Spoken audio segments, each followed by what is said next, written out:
दादाजी, एक बार फिर से सोच लें। मैंने सब तय कर लिया है। अब मुझे और कुछ नहीं सोचना। मेरे दोनों नालायक बेटे अपनी अपनी जिंदगी बनाने के लिए बाहर विदेश चले गए और फिर कभी लौट कर नहीं आए। अब भी मुझे उनकी चाह नहीं है। मेरी बेटी और दामाद ने सारी जिंदगी भर मेरी सेवा की। अब वो इस दुनिया में नहीं रहे, लेकिन उनकी औलाद तो है ना। मेरी जायदाद के असली हकदार वही है। वो कठोर अंदाज में बोले। आरव सिर झुकाकर उठ खड़ा हुआ। किस्मत की बात ऐसी रही कि उनकी वसीयत बनते ही 1 हफ्ते बाद दादाजी की तबीयत बहुत बिगड़ गई। आरव को सही लगा कि उनके दोनों बेटों को खबर कर दी जाए। आना न आना उनकी मर्जी थी। उसने दादाजी को पूरा समझाया और घर ले आया। संजना पास आई। दादाजी, आप ठीक तो है ना? उसकी आंखों से आंसू बह रहे थे।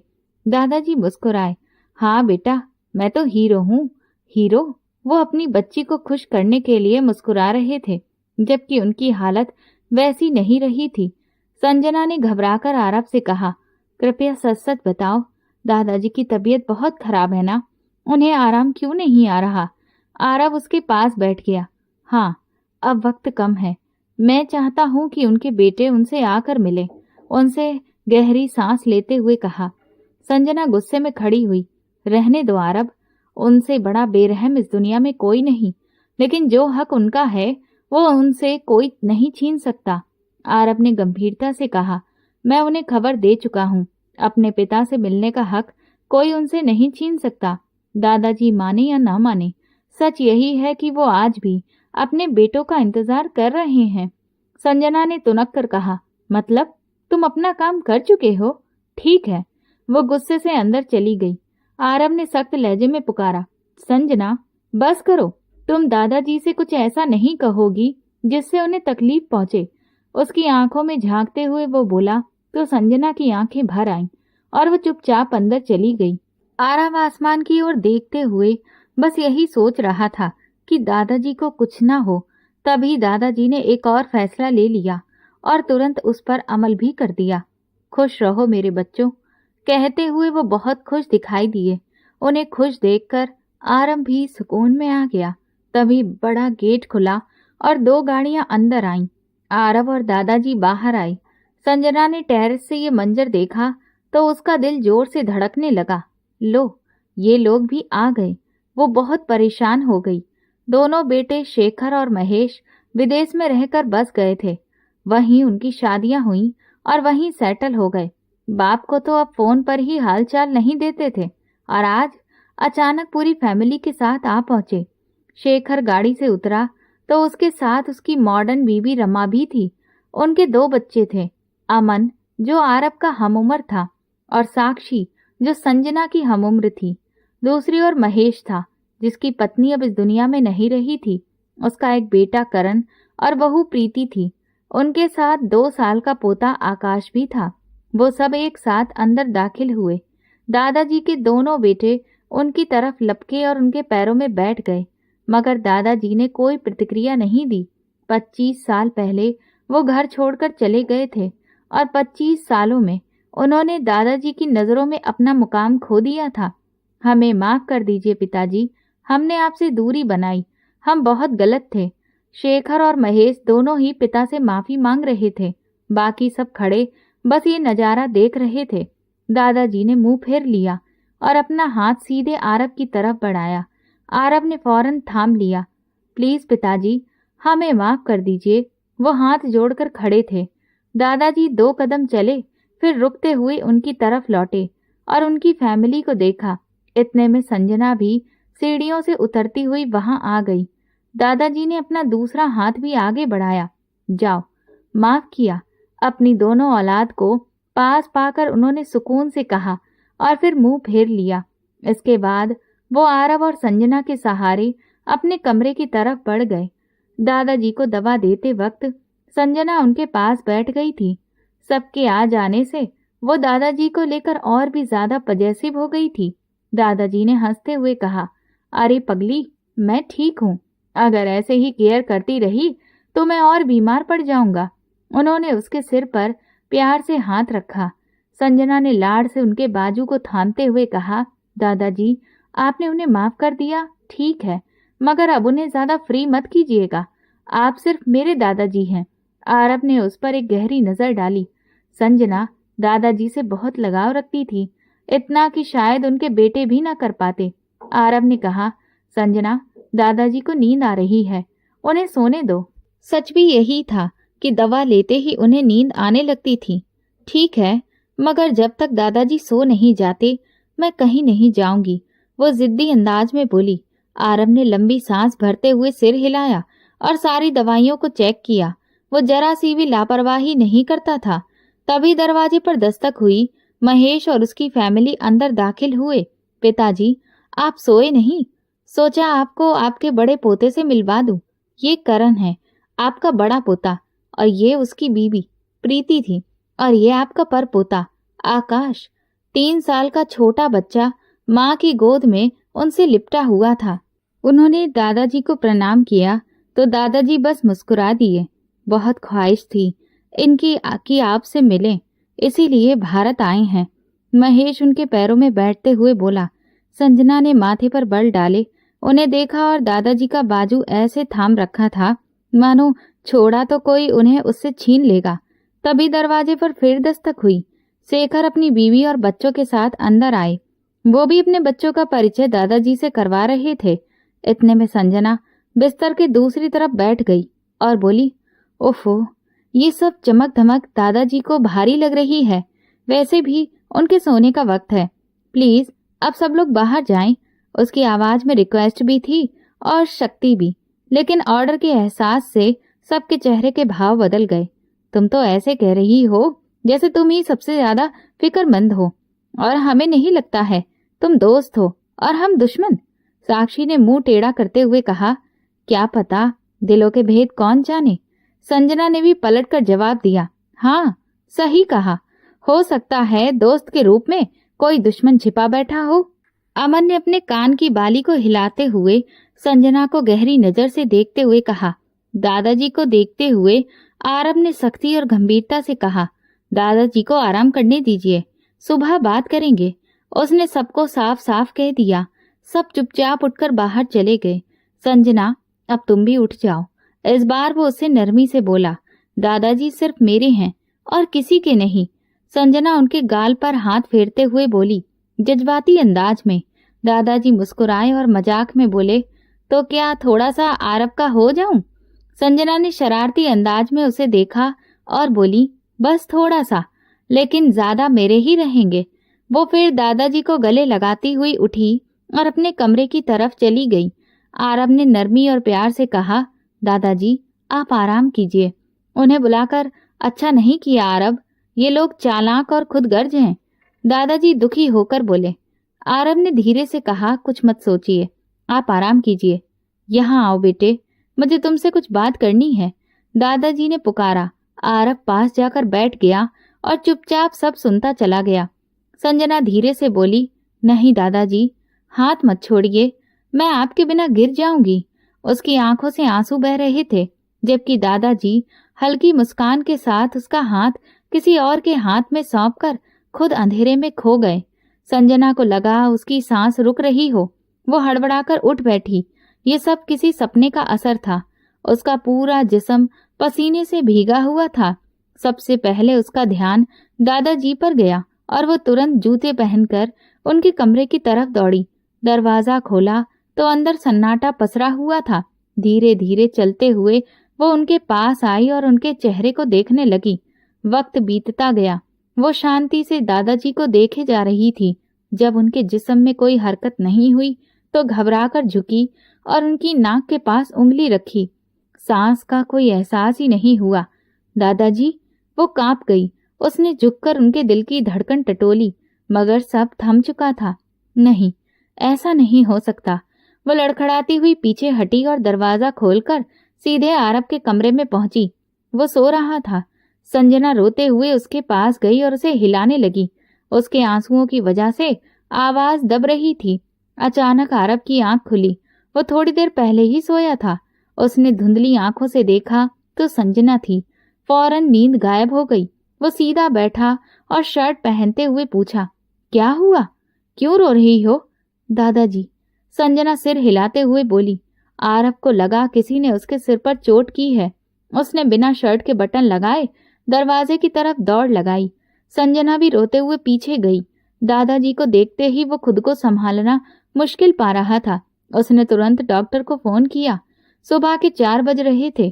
पूरा घर दादाजी के कमरे में इकट्ठा हो गया था। सब खामोश थे। डॉक्टर ने जांच कर कहा, he is no more, I am sorry. ये सुनते ही संजना की आंखें बंद होने लगी और वो बेहोश होकर गिरने ही वाली थी कि आरव ने फौरन उसे थाम लिया। मेरे दादाजी, संजना गहरी हिचकियों के साथ रो पड़ी। आरव उसे उसके कमरे में ले गया और बिस्तर पर लिटा दिया। सोनी, तुम यहीं रहना, संजना के पास, जब तक इसे होश नहीं आ जाता, लेकिन इसे हिलाना मत। वो नौकरानी से बोला और फौरन बाहर निकल गया। सोनी घर की नौकरानी होने के साथ साथ संजना की दोस्त भी थी। उसकी हमउम्र थी। दादाजी ही उसे गांव से लाए थे। वो प्राइवेट पढ़ाई करती थी और घर के कामकाज में भी हाथ बटाती थी। वहीं अब वो संजना के पास बैठी उसका सहारा बनी हुई थी। दादाजी की वजह से सबके दिल भारी थे। कोई यकीन नहीं कर पा रहा था कि दादाजी अब इस दुनिया में नहीं रहे। संजना का रो रो कर बुरा हाल था। वो दादाजी के बहुत करीब थी। उनके साथ गुजारे वक्त को याद करती और भी ज्यादा रो पड़ती। ऐसे में सोनी ने उसका खूब ख्याल रखा। आरव ने सारा इंतजाम संभाल रखा था। दादाजी को गुजरे हुए आज 1 हफ्ता हो गया था। लोग अब भी अफसोस जताने आ रहे थे। महेश ने माथे पर बल डालते हुए कहा, जहां तक मुझे याद है बबीता की तो बस एक ही औलाद थी। यहाँ तो ये 2 हैं, आरव और संजना। ये संजना कौन है? मुझे तो कुछ समझ में ही नहीं आ रहा। शेखर ने मुंह बनाते हुए कहा। महेश ने गंभीर लहजे में पूछा, वैसे क्या ख्याल है? पिताजी ने वसीयत बनाई होगी। लगता तो यही है कि बनाई होगी। शेखर ने भी हामी भरते हुए कहा। महेश ने गहरी सांस लेते हुए कहा, और जहां तक मुझे लगता है उन्होंने हमें अपनी जायदाद से निकाल दिया होगा। ऐसा कैसे हो सकता है भाई साहब? हम उनकी सगी औलाद हैं। दोनों हम सगे बेटे हैं उनके। वो हमें जायदाद से कैसे बेदखल कर सकते हैं? कानून और धर्म दोनों ही हमें हक देते हैं इस जायदाद में। कोई हमें इससे वंचित नहीं कर सकता। शेखर ने बात रखी। महेश आगे झुककर बोला, ये तुम कह रहे हो, लेकिन अगर उन्होंने अपनी जिंदगी में वसीयत बनाकर हमें कुछ नहीं दिया तो हम क्या कर लेंगे?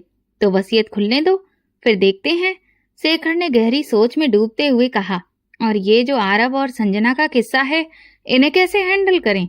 रमा ने सिर पकड़ते हुए कहा, हो जाएगा हल, तुम फिक्र मत करो। मैंने इनका भी बहुत अच्छा सोचा है। शेखर ने शरारती अंदाज में कहा। हाय, कैसी हो? अचानक साक्षी की हाय से संजना चौंकी। उसके माथे पर बल पड़ गए। संजना ने उसे इग्नोर किया। साक्षी ने ताना मारते हुए कहा, वाह, तुम तो बड़ी एटीट्यूड वाली हो। मजाल है कि हाय का जवाब भी दो। संजना साक्षी की तरफ देखकर बोली, तुमने हाय किया ही नहीं था कि मैं तुम्हें जवाब देती। साक्षी हंसते हुए बोली, ओहो, ये तो तुम्हारा हिंदुस्तानी स्टाइल है। खैर, एक बात तो बताओ, ये आरव तुम्हारा क्या लगता है? कौन है तुम्हारा? उसने ऐसे अंदाज में पूछा जैसे संजना उसकी सबसे पुरानी सहेली हो और सब राज खोलकर बता दे। संजना के माथे पर बल पड़ गए। तुमसे मतलब? उसने सख्ती से कहा। साक्षी ने फिर पूछा, वो यहाँ क्यों रहता है? और दादाजी का क्या लगता है? तुम तो उनकी नातिन हो, ये तो समझ में आता है, लेकिन आरव यहाँ क्यों रहता है, ये समझ नहीं आता। साक्षी सरसरी अंदाज में बोली, अच्छी बात है। मेरा ख्याल है इससे अच्छा काम कोई और नहीं कर सकता। तुम जासूसी करके पता लगाओ। इसी वजह से तुम लोग यहाँ आए हो। संजना की बात पर साक्षी को सख्त गुस्सा आ गया। कहना क्या चाहती हो? तुम्हारी औकात इतनी है कि मुझसे ऐसे बात करो? मेरी औकात है तुम पहले इस काबिल बनो कि तुम्हें इज्जत दी जाए। संजना ने हाथ बांधते हुए एक एक लफ्ज पर जोर देकर कहा, हाउ डेयर यू? किस बात पर इतना इतरा रही हो? तुम तो बस दादाजी की नातिन हो और मैं पोती। पोते पोतियों का हक ज्यादा होता है। साक्षी ने तिल मिलाते हुए कहा। संजना ने पलटकर गुस्से से कहा, कौन सा हक? किसके हक की बात कर रही हो? तुम जो इतने सालों तक याद तक नहीं आए। दादाजी को वो सारी उम्र तुम्हारा इंतजार करते रहे, तड़पते रहे। जब वो इस दुनिया में थे तब ख्याल नहीं आया तुम्हें, और आज जब वो नहीं रहे तो हक जताने चली आई। Where disgusting. अगर ये बात किसी बाहर वाले को बता दी जाए ना, तो वो भी कहेगा कि तुम लोग सिर्फ दौलत जायदाद के लिए यहाँ आए हो। तुम्हें हक किसने दिया हमारे बारे में ये सब कहने का? तुम्हारा मुंह तोड़ दूंगी मैं। साक्षी गुस्से में उसकी तरफ बढ़ी ही थी कि संजना ने एक जोरदार थप्पड़ उसके गाल पर जड़ दिया। तभी अचानक दरवाजे से अंदर आते हुए आरव ने ये मंजर देखा और गुस्से से संजना को पुकारा। संजना सहम कर उसकी तरफ देखने लगी। पीछे पीछे बाकी घरवाले भी कमरे में आ गए। माँ देखिए, इस लड़की ने मुझ पर हाथ उठाया। साक्षी ने रोते रोते रमा के पास जाकर शिकायत की। अब यह हमारी बेइज्जती करेगी। इस घर में इन्होंने मेरी बेटी पर हाथ उठा लिया। रमा भी भड़क उठी। शेखर साहब ने भी चुप रहना मुनासिब नहीं समझा। आरव सब सुनते हुए बामुश्किल अपने आप पर काबू रख पा रहा था। वो धीरे धीरे संजना के पास आया, जो सिर्फ उसे देख रही थी। माफी मांगो, उसने सीधा कहा। संजना की आंखें हैरत से फैल गईं। क्यों? वो धीरे धीरे संजना के पास आया, जो सिर्फ उसे देख रही थी। माफी मांगो, उसने सीधा कहा। संजना की आंखें हैरत से फैल गईं। क्या वो बिना सच जाने उसे माफी मांगने पर मजबूर कर सकता है? माफी मांगो, आरव ने इस बार और ठंडे लहजे में कहा। संजना की आंखों से आंसू छलक पड़े। उसने साक्षी की तरफ देखा और सिर्फ आरव की बात मानने की खातिर धीरे से बोली, आई एम सॉरी। बहरहाल आज तो माफ कर देते हैं, लेकिन आइंदा अगर ऐसी हरकत की तो सख्त सजा मिलेगी, शेखर साहब ने घूरते हुए कहा। आरव ने सीधा उनकी आंखों में आंखें डालकर कहा, आप कौन होते हैं संजना को सजा देने वाले?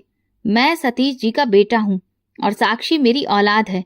अगर मेरी औलाद के साथ किसी ने बुरा व्यवहार करने की कोशिश की तो उसे बाहर का रास्ता दिखाना आता है मुझे। उसकी बात पर सब खामोश हो गए। संजना की आंखें और चौड़ी हो गईं। कल दादाजी की वसीयत खुलेगी, तब सब पता चल जाएगा कि इस घर में कौन रहेगा और कौन जाएगा। आरव ने सबको चौंका दिया। शेखर साहब गुस्से से दांत पीसते हुए चुपचाप बाहर निकल गए और उनके पीछे उनकी फैमिली भी। जाते जाते आरव ने सख्ती से कहा, आइंदा इस कमरे के आसपास भी कोई भटका तो अंजाम के जिम्मेदार वो खुद होंगे। सबके जाने के बाद उसने संजना की तरफ देखा, जिसकी आंखों से आंसू बह रहे थे। गुस्सा करना है तो मुझ पर कर लो, वो धीमे स्वर में बोला, लेकिन मेरा ऐसा कोई इरादा नहीं है कि तुम रोती रहो। आप पे जो मैं गुस्सा करूं वो मेरा हक है। आरव अनमने अंदाज में बोला, सारे हक सिर्फ आपके ही हैं। उसका चेहरा थोड़ा ऊपर उठा था। मोहब्बत से बोली, आपने बिना सब जाने मेरी बात सुने मुझे सॉरी बोलने के लिए कह दिया। आपको पता भी है उसने क्या किया था? आरव ने शांत लहजे में कहा, नहीं, सिर्फ इतना जानता हूं कि उसने कुछ ऐसा किया होगा कि थप्पड़ खाया, और अगर दोबारा वैसा काम करे तो फिर से थप्पड़ लगा देना। संजना रोते रोते बोली, क्या आप कह रहे हो मैं उसे थप्पड़ मारूं? और आपने सबके सामने मुझे माफी भी मंगवाई। तुमको नहीं मांगनी थी तो इनकार कर सकती थी। आप क्यों मुझे मजबूर कर रहे थे? आरव ने नरमी से कहा, तुम्हारा मान किसी एक छोटी सी बात पर नहीं टूट सकता। पागल, जहां लगे कि झुकना सही नहीं है मत झुको, चाहे सामने कोई भी क्यों ना हो। वो कितने प्यार से उसे संभाल रहा था। और संजना रो पड़ी, मैं दादाजी को खो चुकी हूँ आरव, मेरे पास अब सिर्फ आप हैं। आपको खोने का हौसला नहीं है मुझ में। उसके अल्फाज सीधे आरव के दिल में उतर गए। उसने उसे खींचकर अपने गले लगा लिया। कोई नहीं अलग कर सकता हमें अब, एक दूसरे से हमें कोई जुदा नहीं कर सकता। फिक्र मत करो। आरव जानता था कि वसीयत खुलने के बाद शेखर जी और महेश जी अपनी चाल चलेंगे, इसीलिए उसने वकील से बात करके वसीयत को रोक दिया था। वकील शहर से बाहर चला गया, जिसकी वजह से वसीयत नहीं खुल सकी। यही बात सबको बेचैन कर रही थी और यही उन्हें पागल बना रही थी। उन दिनों आरव बिजनेस में ज्यादा ध्यान दे रहा था, जिसकी वजह से वो देर रात घर आता और संजना से मुलाकात कम होती। संजना उसे बहुत मिस करती थी, मगर उसे बताकर परेशान नहीं करना चाहती थी। एक दिन संजना के कमरे की तरफ जाने की साजिश रची गई। किसी ने साफ कहा था, अगर कोई उस कमरे की तरफ गया तो बहुत बुरा होगा, लेकिन योजना बन चुकी थी। तुम हो ना मेरे साथ, फिर मैं क्यों डरूं? मैं अंदर जाकर उसका काम तमाम कर दूंगी। तुम बाहर मेरा इंतजार करना, बस इतना करना है, साक्षी ने अमन को कहा। अमन ने सिर हिलाया और दोनों संजना के कमरे की तरफ बढ़े। साक्षी ने इर्द गिर्द देखा और अमन को बाहर रुकने का इशारा करके खुद अंदर चली गई। संजना उस वक्त गहरी नींद में थी। साक्षी ने धीरे धीरे उसके पास आकर तकिया उठाया और उस पर वार किया। संजना की सांस रुकने लगी, वो हाथ पांव मारने लगी। उसे समझ नहीं आ रहा था क्या हो रहा है। घबराहट में पास रखा एसी का रिमोट उसने जोर से साक्षी के सर पर दे मारा। रिमोट लगते ही साक्षी लड़खड़ा गई और तकिया फेंक कर बाहर भाग गई। संजना हाँफते हुए उठ बैठी। उसको सांस लेने में दिक्कत आ रही थी, आवाज हलक में अटक गई थी। पूरी ताकत लगाकर वो चिल्लाई, रोने लगी। उसके हाथ कांप रहे थे। तभी बाहर से घर में दाखिल होते ही आरव ने उसकी चीख सुनी और भागकर उसके कमरे की तरफ दौड़ा। दरवाजे से पहले ही अमन और साक्षी भागकर छुप गए। आरव कमरे में घुसा तो संजना गले से लगकर फूट फूट कर रोने लगी। संजना, क्या हुआ? क्यों रो रही हो? बताओ मुझे, उसने परेशान होकर उसका चेहरा थामते हुए कहा। संजना बोलना चाहती थी मगर आवाज निकल ही नहीं रही थी। आरव ने उसे बिस्तर पर बिठाया, पानी का गिलास उसको दिया और नरमी से कहा, जस्ट रिलैक्स, कुछ नहीं हुआ है, मैं हूं यहाँ। उसे रिलैक्स करता हुआ जैसे ही वो उठने लगा तो संजना फिर से उसके गले से लग गई। उसका बार बार यूं करीब आना आरव के दिल के तार छेड़ रहा था। आज से पहले वो कब ऐसे उसके गले से लगकर रोई थी? जितना अब वो उसके साथ जुड़ाव महसूस कर रही थी उतना कभी नहीं। आरव ने नरमी से कहा, संजना डरो मत, मैं हूं ना, कोई नहीं है यहाँ। संजना हाँफते हुए बोली, नहीं आरव, वो तकिया मेरे मुंह पर, मेरी सांस बंद। उसकी अधूरी बात सुनकर आरव चौंक पड़ा। मतलब किसी ने उस पर हमला किया था। इस बार उसने और कसकर उसे गले से लगाया। उसे खोने का ख्याल ही जानलेवा था। कुछ नहीं होगा, फिक्र मत करो, मैं आ गया हूँ, कुछ नहीं होने दूंगा। संजना फूट कर बोली, मुझे अकेला मत छोड़ो आरव, वो मार डालेंगे। उसकी ये बात आरव के दिल को चीर गई। वो उसे अकेला छोड़ने की कल्पना भी नहीं कर सकता था। उसने तुरंत उसे थामा और अपने कमरे में बिस्तर पर लिटा दिया। संजना ने होश में आते ही पूछा, आप मुझे यहाँ क्यों लाए? आरव ने उसका माथा सहलाते हुए कहा, तुम्हारे कमरे में जो हुआ उसी वजह से तुम्हें यहाँ लाया हूँ, अब आराम करो। संजना का दिल तेजी से धड़कने लगा। वो घबराकर उठी तो आरव ने उसके दोनों हाथ पकड़कर फिर से तकिए पर लेटा दिया। सो जाओ, यहाँ अब तुम सुरक्षित हो, मेरे पास हो, अब कोई नहीं आएगा। उसके लहजे में ऐसा सुकून था कि संजना ने डरते डरते सिर हिला दिया और आंखें बंद कर ली। आरव ने पीछे हटकर अपनी नाइट ड्रेस बदली और कुर्सी पर बैठ गया। उसे खुद पर यकीन नहीं हो रहा था कि अभी अभी किसी ने संजना को मारने की कोशिश की थी। अगर वो वक्त पर ना आता तो, सोचते ही उसका खून खौल उठा। तो उसकी नजर संजना पर पड़ी। वो मासूमियत से उसे देख रही थी। क्या हुआ, अब भी डर लग रहा है? उसने नरमी से पूछा। संजना उसके बाजू को थामकर धीरे से बोली, यहाँ बैठ जाइए मेरे पास। आरव उसके पास बैठ गया, उसे अपने बाजू पर लिटा लिया और बालों में उंगलियां फेरने लगा। जल्दी ही संजना गहरी नींद में चली गई। वो झुककर उसके माथे पर तकिया रखकर ठहर गया। उसकी मासूमियत देखकर उसका दिल पिघल गया। संजना का चेहरा अब भी लाल था, जैसे सांस लेने में तकलीफ हुई हो। उसने धीरे से उसके माथे पर हाथ फेरा तो संजना सिहर उठी। आरव फौरन पीछे हट गया। उसे अच्छे से कंबल में ढक दिया और दरवाजा लॉक करके शावर लेने चला गया। पानी की बूंदें गिरती रहीं, लेकिन उसके दिमाग में दादाजी की बातें घूम रही थीं। आरव, जिस दिन तुम्हें लगे कि तुम्हारी संजना मुश्किल में है, उस दिन बिना देर किए उसका साथ देना, उससे तुम शादी कर लेना और वक्त आने पर सबको उनकी औकात याद दिलाना। सावर खत्म करके वो लूज ट्राउजर और शर्ट पहनकर बाहर निकला। संजना चैन से उसके बिस्तर पर सो रही थी। उसे तो यकीन था कि आरव उसका ख्याल अपनी जान से ज्यादा रखेगा। शीशे के सामने खड़े होकर वो गीले बाल तौलिए से सुखा ही रहा था कि अचानक संजना की बात याद आई। वो तकिया मेरे मुंह पर। उसका दिल जोर से धड़कने लगा। उसने तुरंत दरवाजा खोला और बाहर निकला। उसकी नजरें चारों तरफ घूमी, फिर वो तेजी से संजना के कमरे की तरफ गया। दरवाजा खोला तो देखा कि बिस्तर बिखरा हुआ था और वो 2 तकिए नीचे गिरे हुए थे। आरव ने गहरी सांस ली। उसे यकीन हो गया कि उस तकिए पर उस शख्स के हाथों के निशान अभी भी बाकी होंगे जिसने संजना को मारने की कोशिश की थी। और चाहे मुजरिम कितना भी चालाक क्यों ना हो, वो अपने पीछे कोई न कोई सुराग जरूर छोड़ देता है। आरव ने उस कमरे को हाथ भी नहीं लगाया था। वो जानता था अगर मुजरिम ज्यादा होशियार निकला तो इस सबूत को मिटाने की भी कोशिश करेगा। इस बार आरव का दिमाग तेजी से काम कर रहा था। वो बाहर निकला और अपने कमरे की तरफ बढ़ गया जहां उसकी जिंदगी सो रही थी, उसकी संजना। उफ, बाल बाल बच गई थी। साक्षी ने अंदर जाते ही राहत की सांस ली। अमन ने गुस्से से उसे घूरा।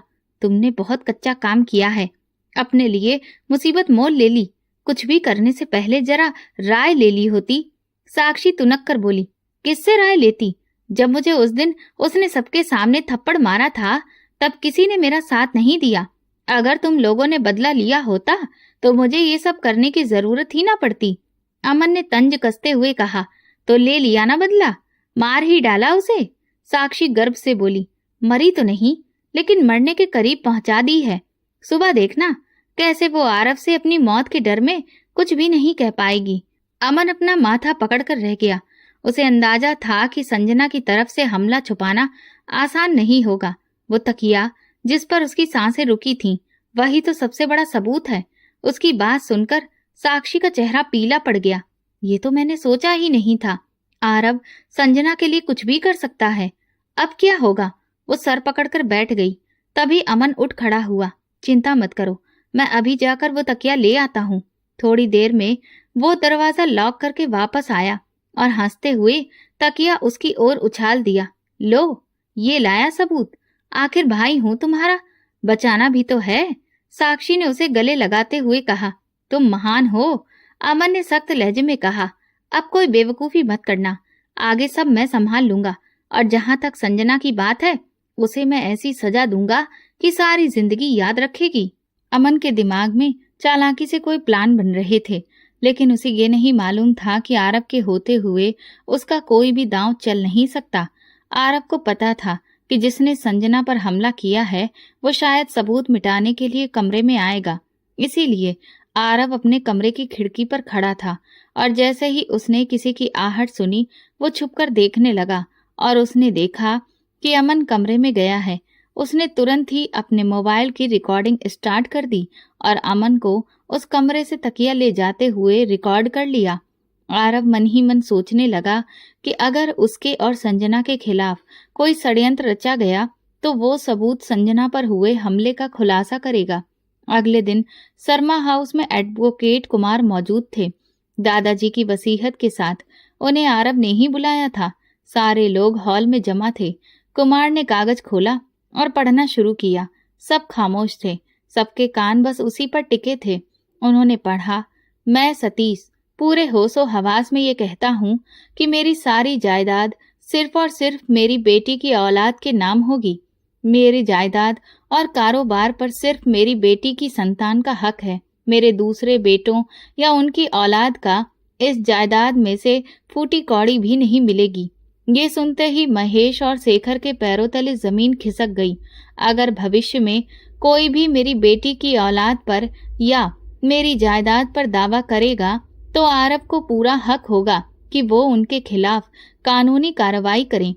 शेखर खड़े होकर चिल्लाए, ये क्या बकवास है? आरव ने शांत लहजे में कहा, जरा सब्र कीजिए, पूरी वसीयत सुन लीजिए, उसके बाद अपना गुस्सा जाहिर कीजिएगा। उनकी पत्नी ने उन्हें पकड़कर फिर से बिठा दिया। कुमार ने आगे बढ़ा, मेरी वसीयत के बाद अगर मेरे घर या जायदाद में किसी बंटवारे की कोशिश हुई तो इस सूरत में सारी जायदाद ट्रस्ट को जाएगी और किसी को कुछ नहीं मिलेगा। थैंक यू एडवोकेट साहब, जितना आपने सुनाया उतना ही काफी है। अगर जिंदगी रही तो दोबारा मुलाकात होगी, आपको फिर बुलाऊंगा। आरव ने कहा। वकील जी ने सिर झुका दिया, जी क्यों नहीं, जब चाहे हुक्म कीजिए, मैं हाजिर हूँ। फिर आरव ने सबको ठंडी मुस्कान के साथ कहा, अब आप सब अपना सामान खुद बांध लीजिए और यहाँ से निकल जाइए, या फिर मुझे ही सबको बाहर करवाना पड़ेगा? अमन गुस्से से खड़ा हुआ। तुम होते कौन हो हमें यहाँ से निकालने वाले? तुम्हारे दादाजी से कोई खून का रिश्ता नहीं है, सिर्फ एक नौकर हो, संजना का बॉडीगार्ड, और कुछ नहीं। हम इस घर के असली वारिस हैं, हमें तो कोई भी यहाँ से नहीं निकाल सकता। आरव ने उसी की बात पकड़ी और कहा, सही कह रहे हो तुम, मैं संजना का बॉडीगार्ड हूँ, लेकिन तुम भूल रहे हो कि रात भर संजना मेरे कमरे में रही है और मेरे पास कुछ सबूत भी हैं। कैसे तकिया गायब किया गया और ना जाने कब से दादाजी को धोखा दिया जा रहा है।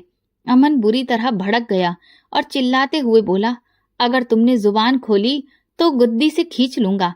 आरव शांत मगर सख्त लहजे में बोला, सिर्फ एक तकिया गायब कर देने से जुर्म छुप नहीं जाता। सच सामने लाने के और भी कई तरीके हैं। मुझे मजबूर मत करो कि मैं कोई ऐसा कदम उठाऊं जिसके बाद तुम लोग यहाँ से सीधे जेल जाऊं। उसकी बात सुनकर सबके चेहरे उतर गए। तभी संजना वहां आ गई। महेश ने तुरंत अपना रुख बदला और उसके पास आकर बोले, संजना मेरी प्यारी भांजी, मैं तुम्हारा मामा हूँ, तुम्हारी मम्मी का भाई। बेटा, खून के रिश्ते कभी झुटलाए नहीं जाते, अपने रिश्ते को पहचानो। संजना ने मासूम चेहरा बनाते हुए कहा, मामा लेकिन मेरी माँ का तो कोई भाई ही नहीं था। ये सुनकर सबके चेहरों पर बेचैनी छा गई। महेश बोले, मतलब तुम पिताजी की नातिन हो ना, तो हम तुम्हारे मामा हुए। संजना ने शांति से कहा, लेकिन मैंने कब कहा कि मैं दादाजी की नातिन हूँ?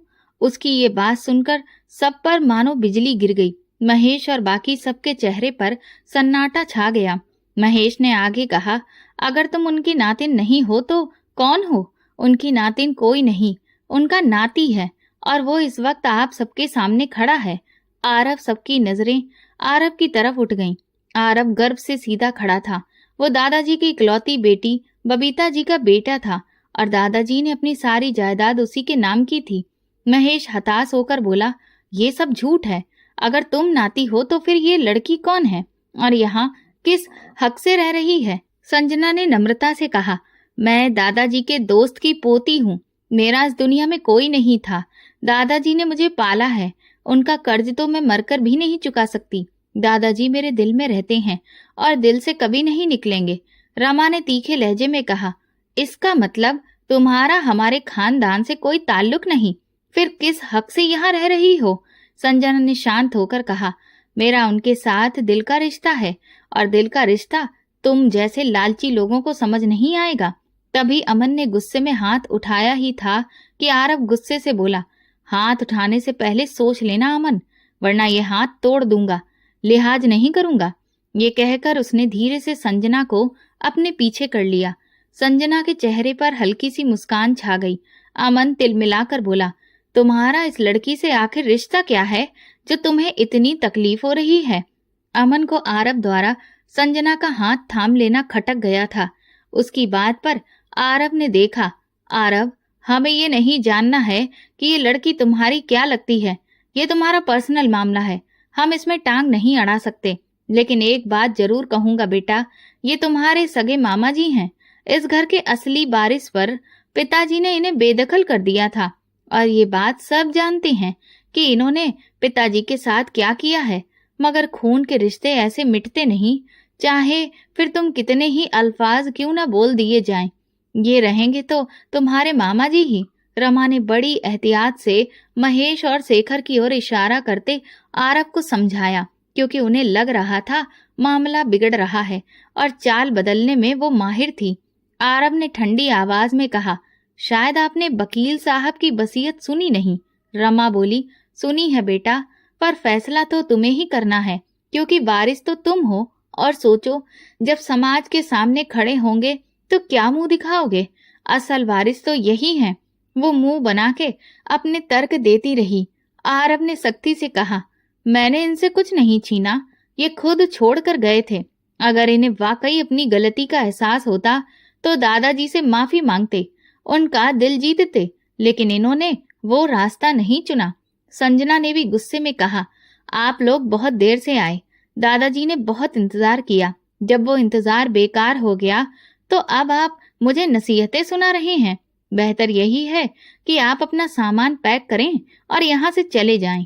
महेश ने गुस्से से कहा, तुम गलत कर रहे हो भांजे, इसका अंजाम भुगतना पड़ेगा। आरव ने ठंडी मगर सख्त आवाज में कहा, सुबह तक आप लोग हवेली से निकल जाएं, इसी में आप लोगों की भलाई है। संजना का हाथ थामे वो वहां से कमरे की तरफ चला गया और सिक्योरिटी गार्ड को फोन पर हिदायतें देने लगा। ये लोग इतनी आसानी से नहीं जाएंगे, कोई न कोई चाल जरूर चलेंगे, उसने कहा। संजना ने अचानक पूछा, आरव, तुमने इन्हें क्यों नहीं बताया कि हमारा आपस में क्या रिश्ता है? उसकी बात सुनकर आरव ठिठका। संजना की आंखों में सवाल थे। वो गंभीर लहजे में बोला, क्या चाहती हो तुम? मैं किसी को सफाई दूं? मेरा किरदार तो सबके लिए शक के घेरे में है। संजना ने उसकी बाह पकड़कर खींचा और रोते हुए बोली, ऐसी बातें सोच समझ कर करो। तुम्हारे लिए लोग क्या सोचते हैं मुझे उससे फर्क नहीं पड़ता, पर तुम्हारे अल्फाज मेरे दिल पर असर डालते हैं। उसकी आंखों से आंसू छलक पड़े। आरव ने उसकी कलाई झटक दी, नाराजगी दिखाने के लिए। आरव हैरान रह गया। वो सीधे उसकी आंखों में झांक रही थी और उसके कॉलर को पकड़ लिया। तुम्हारी हिम्मत कैसे हुई ऐसी बात करने की? जवाब दो। संजना की आंखों में आंसू और होठों पर जिद थी। आरव उसकी आंखों में डूब गया। उसने झटके से उसे गले से लगा लिया और धीमी आवाज में बोला, क्यों खेल रही हो मेरे दिल से संजना? उसकी जुबान थम गई, कुछ बोल ही नहीं पाई। हाथ अपने आप आरव के कॉलर पर कस गए। उसका दिल मानो 120 की रफ्तार से धड़कने लगा। आरव जिस निगाहों से उसे देख रहा था, संजना सब समझ गई थी। आरव झुकते हुए बोला, क्या हुआ अब? हक जताया ना संजना? संजना घबराकर बोली, मुझे ये सब जताना नहीं है, प्लीज दूर रहिए वरना मेरा दिल रुक जाएगा। आरव हल्का मुस्कुराया, बस इतनी सी हिम्मत? तभी दरवाजे पर दस्तक हुई। आरव ने खुद को संभाला और संजना को धीरे से सोफे पर बिठा दिया। दरवाजा खोला तो सामने सोनी घबराई खड़ी थी। आरव जी, वो जो आए हैं ना, उनमें से जो बड़े हैं महेश जी, उन्हें हार्ट अटैक आ गया है। ये सुनकर संजना और आरव दोनों चौंके। यकीनन नया तमाशा शुरू हुआ है। चलो देखते हैं, आरव ने कहा और बाहर निकल पड़ा। संजना भी उसके पीछे पीछे जाने लगी। आरव ने उसे रोकते हुए कहा, तुम्हें वहां जाने की जरूरत नहीं है। मेरे लिए इतना काफी है कि तुम मेरे साथ हो, और कुछ मत करो। उसके कहने का अंदाज संजना को बहुत कुछ समझा गया। वो वहीं ठिठक गई और आरव आगे बढ़ गया। बाहर अफरा तफरी मची थी। कोई डॉक्टर को बुलाओ। शेखर महेश जी के लिए रो रहे थे। पास खड़ा उनका बेटा करण सिर झुकाए खड़ा था, जैसे ये सब ड्रामा देखकर ऊब चुका हो। उसने अपनी पत्नी प्रीति की ओर देखा, जिसने सिर हिलाकर इशारा किया, मानो कह रही हो ये सब दिखावा है। थोड़ी देर में डॉक्टर वहां पहुंचे। उन्होंने महेश जी का पूरा चेकअप किया और आंखों ही आंखों में आरव को इशारा किया। फिर बोले, मामला गंभीर है, हार्ट ट्रांसप्लांट करना पड़ेगा वरना जान को खतरा है। सबके होश उड़ गए। शेखर घबरा गए। ये क्या कह रहे हो? डॉक्टर ने बड़ा सा इंजेक्शन निकाला और बोला, अभी ये लगाना पड़ेगा वरना दिल काम करना बंद कर देगा। महेश जी ने आधी खुली आंखों से इंजेक्शन देखा तो घबरा गए। करण परेशान होकर बोला, इतना बड़ा मसला था? हमें तो लगा बस हल्की फुल्की दिक्कत है। शेखर बेचैन हो उठे, इंजेक्शन लगाओ, मेरे भाई को कुछ नहीं होना चाहिए। आरव ने भी गंभीर होकर कहा, जी हाँ, इनकी जान बचनी चाहिए। लेकिन शेखर हड़बड़ा गए, इतना बड़ा इंजेक्शन कौन लगाता है? कोई और रास्ता निकालो। तभी महेश की आंखें खुली। शेखर खुशी से बोले, देखो होश आ गया इन्हें। डॉक्टर मुस्कुराया और बोला, बस यही तो इस इंजेक्शन का कमाल है। अभी तो मैंने सिर्फ निकाला और दिखाया, मरीज होश में आ गया। सब लोग समझ गए कि मामला उतना गंभीर नहीं था। डॉक्टर ने कहा, ये कोई खास मसला नहीं है, बस हल्की सी दिक्कत है। मैं दवा लिख देता हूँ, समय पर लेते रहना। डॉक्टर ने पर्ची थमाते हुए कहा, इन्हें स्ट्रेस से दूर रखिए, ठीक हो जाएंगे, डोंट वरी। उनका प्रोफेशनल अंदाज सबको भरोसा दिला गया। आरव ने शुक्रिया अदा करते हुए उन्हें दरवाजे तक छोड़ा और वापस अंदर आया। कमरे में खामोशी छाई हुई थी। तभी अमन ने गुस्से में कहा, मालूम है नहीं, तुमने इतने ओछे हथकंडे कहाँ से सीखे हैं? आरव, तुम हमारा हक खा रहे हो, असली वारिस हम हैं। आरव का लहजा ठंडा मगर सख्त था। सब बात किस्मत की है, नसीब की। खुद ही सब छोड़कर चले गए थे। आप लोग अब क्यों गिला शिकवा कर रहे हो? बेहतर होगा सुबह तक यहाँ से निकल जाओ, उसने सख्त अंदाज में कहा और मुड़ा ही था कि अचानक अमन ने चाकू से उस पर हमला कर दिया। मगर आरव आईने में सब देख चुका था। उसने झुककर वार टाल दिया, लेकिन चाकू की नोक उसके बाजू को हल्का सा चीर गई। अगले ही पल आरव ने अमन का हाथ पकड़कर उसके मुंह पर जोरदार मुक्का जड़ दिया। एक के बाद एक उसने उसे मारा। शेखर चीख पड़े, छोड़ो मेरे बेटे को, मर जाएगा ये। अमन की नाक और मुंह से खून बहने लगा। आरव ने उसे जोर से दूर धक्का दिया और गुस्से से दांत भींचकर खड़ा हो गया। ये लड़का तुम्हारे भाई को मार रहा था और तुम तमाशा देख रहे थे। शेखर ने करण की ओर देखा और उस पर बरस पड़े, मगर करण अब और चुप नहीं रहा। वो आगे बढ़कर बोला, तमाशा तो आप सबने लगा रखा है। पैसे के लिए कितना गिरेंगे आप? थोड़ी शर्म कर लीजिए। अगर अमन मेरा भाई है तो आरव भी है, दोनों मेरे लिए बराबर हैं। लेकिन चाचा जी, आपका बेटा जाति कर रहा है। आप सब मिलकर आरव के साथ नाइंसाफी कर रहे हैं। अब बस कीजिए, छोड़िए ये सब। मुझे और मेरे बीवी बच्चों को इस दौलत और जायदाद में कुछ नहीं चाहिए। जब वक्त था तब कोई फर्ज नहीं निभाया, तो अब हक की बात करने वाले हम कौन हैं? मुझे माफ कर दीजिए बाबा। करण अपने पिता महेश के सामने हाथ जोड़कर बोला, सुबह पहली फ्लाइट से मैं बीवी बच्चों को लेकर यहाँ से चला जाऊंगा।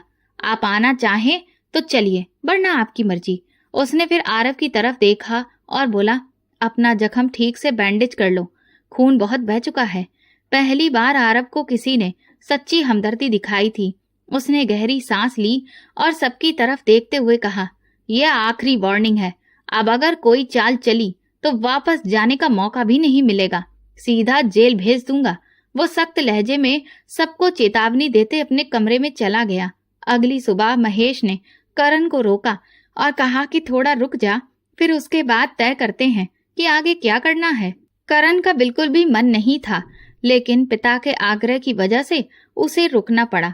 उसी दिन आरव संजना को लेकर कोर्ट पहुंचा और उसने संजना के साथ वहां पर कोर्ट मैरिज करी। गवाह के तौर पर उसके ऑफिस के 2 कर्मचारी मौजूद थे, जिन्होंने गवाह के तौर पर सिग्नेचर किया और आरव और संजना ने दादाजी की इच्छा को पूरा किया। दादाजी ने आरव से कहा था कि वो संजना से उसकी शादी नहीं कर पाए, लेकिन उनकी इच्छा है कि वो जल्द से जल्द संजना से शादी कर ले। और आरव भी संजना को पसंद करने लगा था और संजना भी आरव को बहुत पसंद करती थी। और अब उन दोनों का एक दूसरे के अलावा कोई सहारा भी नहीं था। शादी के बाद आरव संजना को लेकर घर आ गया। उस दिन माहौल वहां थोड़ा शांत रहा, किसी ने कुछ भी कहा सुना नहीं। आरव कुछ देर के लिए ऑफिस चला गया और जब वहां से लौट कर आया तो वो अपने कमरे में पहुंचा। वहां उसकी जिंदगी, उसकी संजना उसका इंतजार कर रही थी।